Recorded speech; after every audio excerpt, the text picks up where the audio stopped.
kubwira ngo Yesu arakiza. Nje kukubwira ngo Yesu arakiza. Birashobora abandi bakubwiye ko Yesu akiza, ariko nanjye ndahamya ngo Yesu arakiza ku ijambo ry'Imana rabitubwira.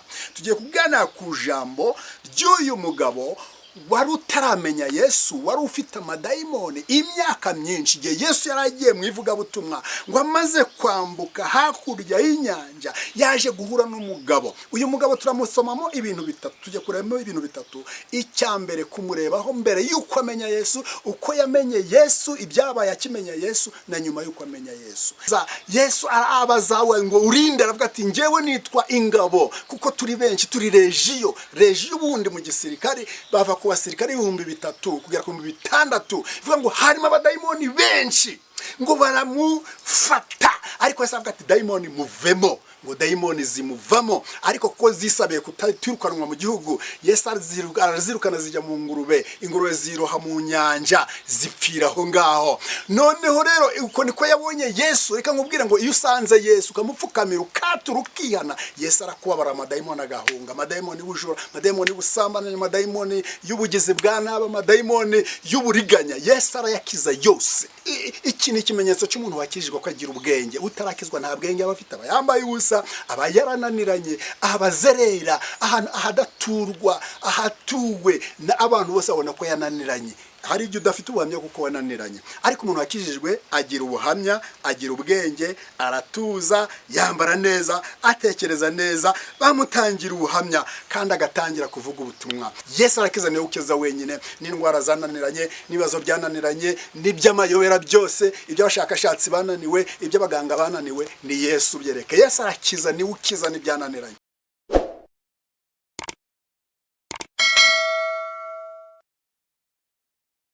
Twongeye kubasuhuza inshuti zacu, inshuti dukunda kuri Apologetics TV 7.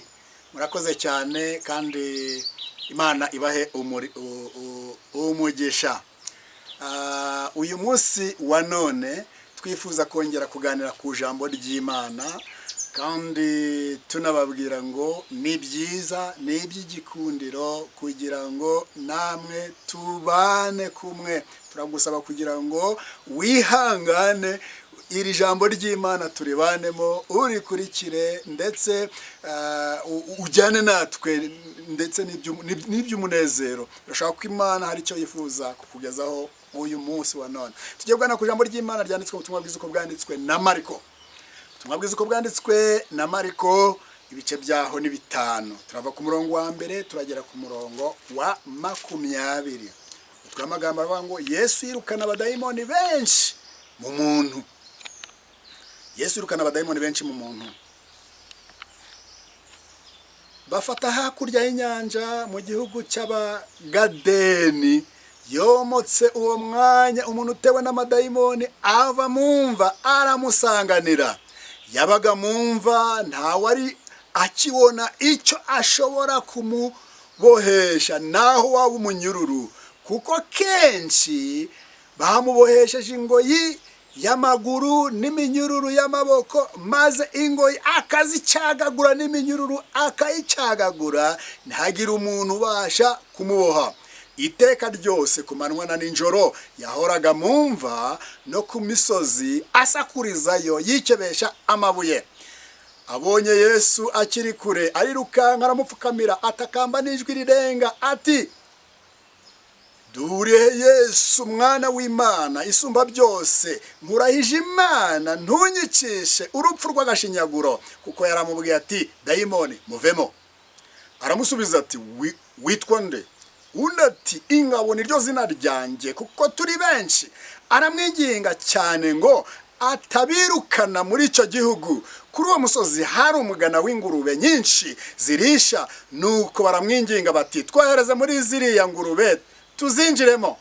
Arabakundira, abadayimoni bamuvamo binjira muri izo ngurube. Umugana w'ingurube wirukira mu gacuri, zisuka mu nyanja, zihotorwa n'amazi, zari nk'ibihumbi 2. Abungeri bazo barahunga, babwira abo mu mudugudu n'abo mu ngo, baza kureba ibibaye. Bageze aho Yesu ari, basanga warutewe n'ingabo z'abadayimoni yicaye yambaye afite ubwenge nk'abandi baratinya. Ababonye ibyabaye kuri uwo muntu n'ingurube babitekerereza abandi, bahera ko baramwinginga ngo ave mu gihugu cyabo. Akikira mu bwato, wa muntu wari utewe n'amadayimoni aramwinginga ngo bajyane, ariko ntiyamukundira, ahubwo aramubwira ati witahire ujye mu banyu ubabwire iby'Imana igukoreye byose nuko ikubabariye. Aragenda atangira kwamamaza i Dekapoli ibyo Yesu yamukoreye byose, abantu bose barumirwa.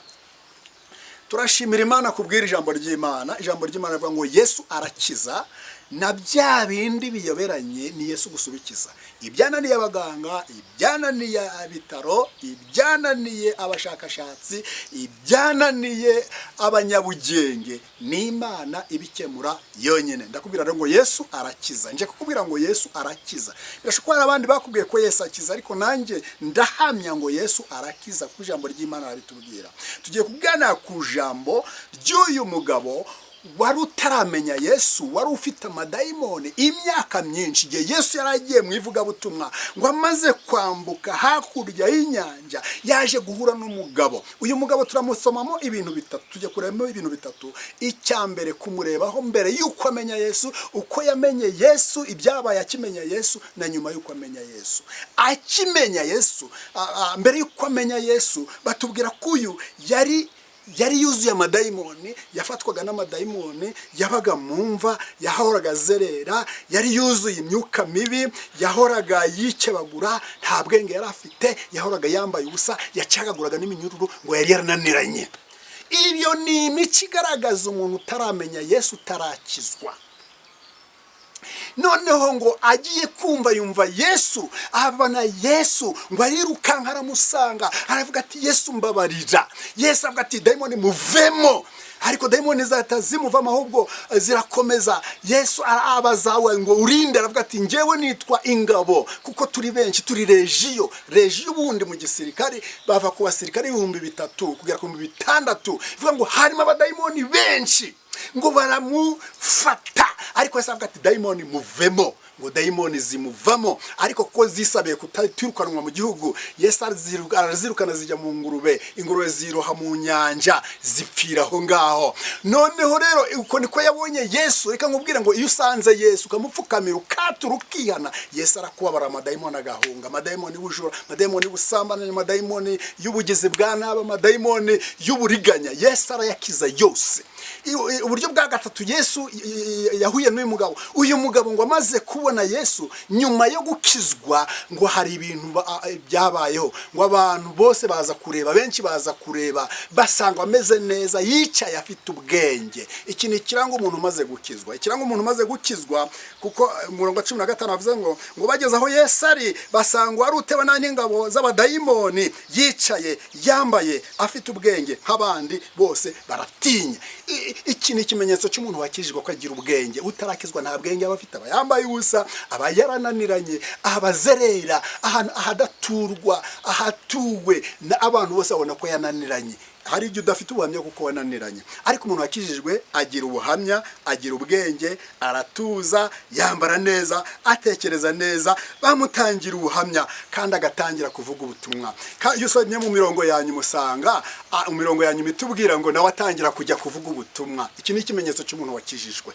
Bene data, reka mabwire ngo twifuje kumarana namwe agahe gato, ariko turabwira ngo gukizwa birashoboka. Gukizwa nubwo bigoye birashoboka, kandi wabishobora nawe. Uwafashwe n'amadayimoni arakijijwe, ahuye na Yesu, arihanye, arakijijwe, atangiye kuvuga ubutumwa, kandi basanze afite ubwenge. Yesu arakiza, niwe ukiza wenyine. N'indwara zananiranye, n'ibibazo byananiranye, n'iby'amayobera byose, iby'abashakashatsi bananiwe, iby'abaganga bananiwe, ni Yesu byereke. Yesu arakiza, niwe ukiza n'ibyananiranye. Tugiye gusenga Imana. Niba ufite n'ikibazo cyakunaniye, ibyananiranye, ibikugoye, ni Yesu bikiza wenyine. Reka dusenga Imana. Mana nziza, turagushimiye, turaguhimbaje, izina ryawe rihabwe icyubahiro. Ushimwe ko ari wowe ukiza, kandi dusenge kugira ngo natwe dukize, utwakire mu bawe, udukize ibitugoye, ibyananiranye, ibituremereye, kandi utwinjiza mu bana bawe, uduhe no kugira ubuhamya, mu izina rya Yesu Kristo. Amen.